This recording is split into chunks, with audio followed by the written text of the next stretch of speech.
সালের ২৫ আগস্ট মিয়ানমারের রাখাইন সেনা অভিযান ও নির্যাতনের মুখে বাংলাদেশে আশ্রয় নেয় লাখো রোহিঙ্গা। দেখতে দেখতে কেটে গেছে ৯ বছর। কক্সবাজারের ৩২টি ক্যাম্পে এখন ১২ লাখেরও বেশি রোহিঙ্গার বসবাস।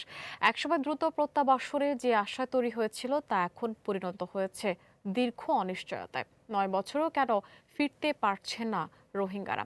আব্দুল্লাহ খানের সহায়তায় শিপন হালদারের বিশেষ প্রতিবেদন।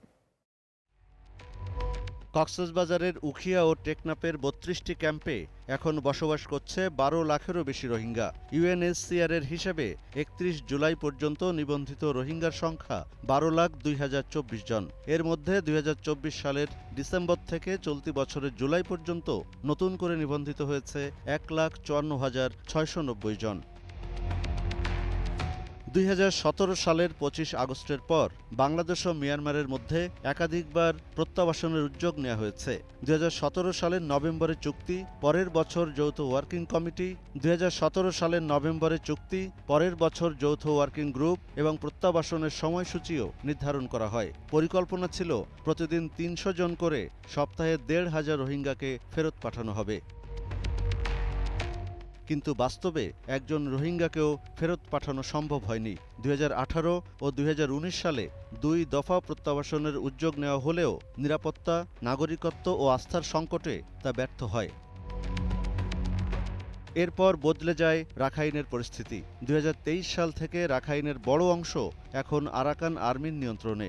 ফলে রোহিঙ্গাদের নিরাপদ প্রত্যাবাসনের পরিবেশ তৈরি হয়নি। এর সঙ্গে যুক্ত হয়েছে মানবিক বিপর্যয়। রোহিঙ্গারা যে ফেরত যাবে সেটা কিসের ভিত্তিতে যাবে, কার আশ্বাসে যাবে, কার উপর আস্থা রেখে রোহিঙ্গারা মিয়ানমারে ফেরত যাবে? কিন্তু এই ধরনের কোনো বিশ্বাসযোগ্য আস্থা রাখা যায় এরকম কোনো প্রতিশ্রুতি কোনো লেভেল থেকে দেওয়া হয়নি। আরা চাইদে হইলে sustainable return to original homeland. কিন্তু দুঃখর হাত হইলে এখনও বিশ্বই এত বছর হইলে রিপার্টিশন গড়িয়ে একদম মানুষ বর্মা মাজা ফাটা দিন না পারে। আরা এবছর হাইলি রিকোয়েস্ট করছেন পুরো দুনিয়ায় এবং বাংলাদেশের নতুন সরকার বিএনপিরে এই যত তাড়াতাড়ি পারে বাংলাদেশের তুন এখন সাস্টেনেবল রিপার্টিশন অফান, যাতে রিপার্টিশন অনার পর বর্মাত্তুন আবার বাংলাদেশের মধ্যে রোহিঙ্গা নফান। ২০২৫ সালে প্রায় ৬,৫০০ রোহিঙ্গা ঝুঁকিপূর্ণ সমুদ্রপথে পাড়ি দেওয়ার চেষ্টা চালায়। তাদের মধ্যে প্রায় ৯০০ জন মারা গেছেন।